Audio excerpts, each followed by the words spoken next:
સમીના મોટા જોરાવરપુરા ગામે શાંતિ સમિતિની બેઠક યોજાઈ. ગ્રામ પંચાયત ચૂંટણીને લઈને પોલીસ અને આગેવાનો વચ્ચે ચર્ચા.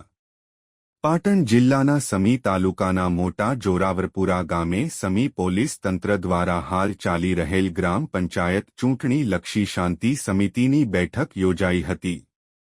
આ બેઠક આગામી ગ્રામ પંચાયત ચૂંટણીના આયોજન અંગે યોજવામાં આવી હતી.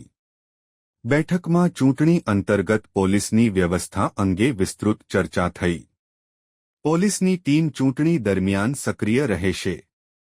મુખ્ય માર્ગો પર વાહન પાર્કિંગની વ્યવસ્થા અને ટ્રાફિક નિયંત્રણ માટે પેટ્રોલિંગ કરવામાં આવશે. પોલીસ તંત્ર દ્વારા ગામમાં શાંતિપૂર્ણ માહોલમાં ચૂંટણી સંપન્ન થાય તે માટે પોલીસ સ્ટાફ ખડેપગે રહેશે.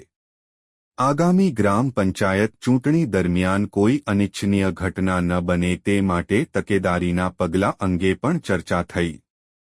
બેઠકમાં વિવિધ સમુદાયના અગ્રણીઓ, નગરપાલિકાના પદાધિકારીઓ, સામાજિક આગેવાનો, ગ્રામ પંચાયતના સભ્યો અને ગામના આગેવાનો હાજર રહ્યા હતા.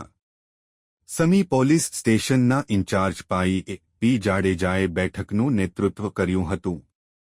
રિપોર્ટ અનિલ રામાનુજ, રાધનપુર, પાટણ.